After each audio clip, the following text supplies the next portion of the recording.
Vegan brioche, or should I say cotton candy bread. Imagine several edible balls of cotton layered together like a bad game of Tetris. Massaged in sugar and bathed in butter, then shaped into the most beautiful thing you've ever seen. Rich, tender, silky, succulent, light, puffy. Any and all the adjectives you could think of that makes you want to put this in your mouth because it melts there and in your hand. Take that, M&Ms. Don't be fooled by this bread that may sound like an Ed Sheeran love song.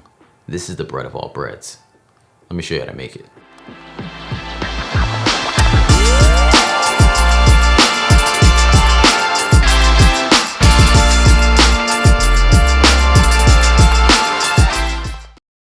Now, I know you may be excited, but it takes some time to build this ark, Noah. This doesn't take the whole day or overnight, but I would guess it would take about the same time it takes to find something worthy to watch on Netflix. Get some water boiling, enough to cover a couple of potatoes. Peel your washed potatoes and toss them into the water. Depending your generation, you can cube the potatoes before tossing them in. And by the time you're done insta-book-talking it, they will be done. Otherwise, while those boil, into a small bowl, you're going to put a lot of flour in. So into a large bowl, add flour, sugar, a couple of teaspoons of salt, check out my golden spoon, and yeast. Now, check out my golden whisk. Make a few laps around the bowl to get everyone together. Similar to how you do when you're trying to get the family together to sing happy birthday. Put that aside and whip your potatoes in a blender with a hand mixer, food processor, garbage disposal, anything that's a machine so you don't need to do this by hand. Get creative. Use your car, go back and forth on it a few times while hanging out the window yelling ride or die if applicable. In the bowl of your stand mixer, add softened vegan butter, your roadkill potatoes, and vanilla extract. Mix until homogeneous with the holy garden spade looking attachment thing, then add water and do it again. You're going to add your flour in a few parts, starting with about a cup or two. Once that's combined, add another. Once you start to get this Nickelodeon looking slime thing, remove the dough from the garden spade, put that back in the shed and attach your dough hook. Add another cup of flour or two, then knead using the dough hook until combined, and repeat with the rest of your flour. With all your flour absorbed into this almost edible stress ball, stop the mixer and check with your fingers if the dough is too sticky or too dry. If too sticky, add a tablespoon of flour at a time until it's not. If too dry, vice versa with water. Oh, and I forgot to add my turmeric earlier, so here you go. It's just for color, so it really doesn't matter, unless you want your bread to come out looking like SpongeBob. I kind of want that. Now for the next 10 minutes, you're just going to knead this on high to develop the gluten. Well, with that 10 minutes, don't just sit there and stare at it. Play on your phone or eat a snack. Use some chopsticks and play the drums. You know what? Play tug of war with the machine and make it your bit. Basically, at this point, your dough should be ready. Using a silicone spatula or a dough scraper or anything similar, get the dough out on top of your surface and shape it into a ball. Place the dough back into the bowl.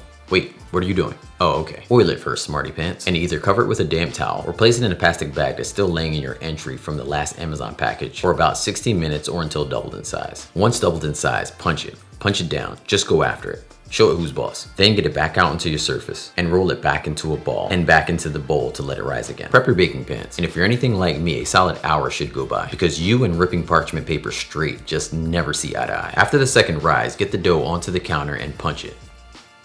Pop it. Twist it. Okay, I'm joking, don't do that last part. On a food scale, measure your dough and whatever that number is, split that in half. Cover one half, and with the other half, you're going to shape one loaf. I'm going to be silent here so you can focus on the method. Okay, I tried. I just can't.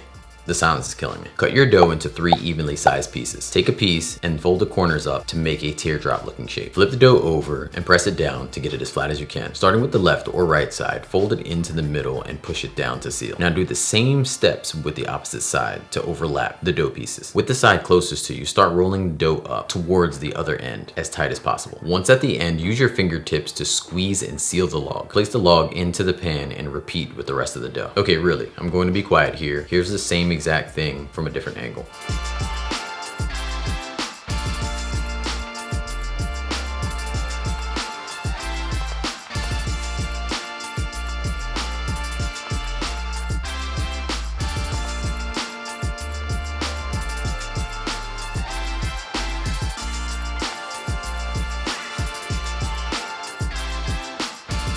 All right, here's what everything should look like when you're done.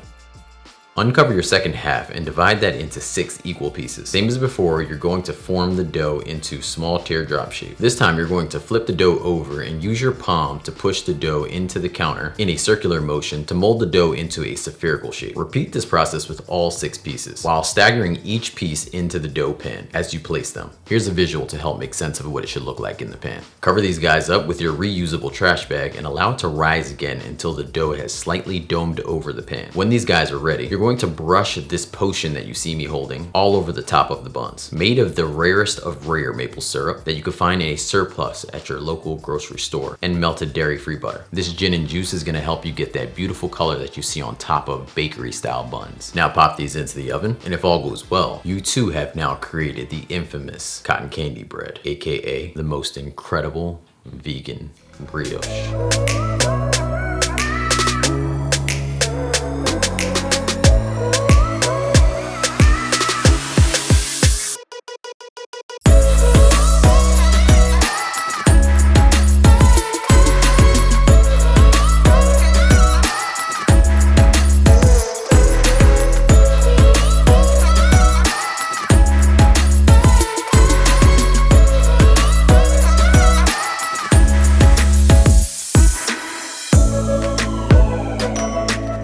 Thanks for watching.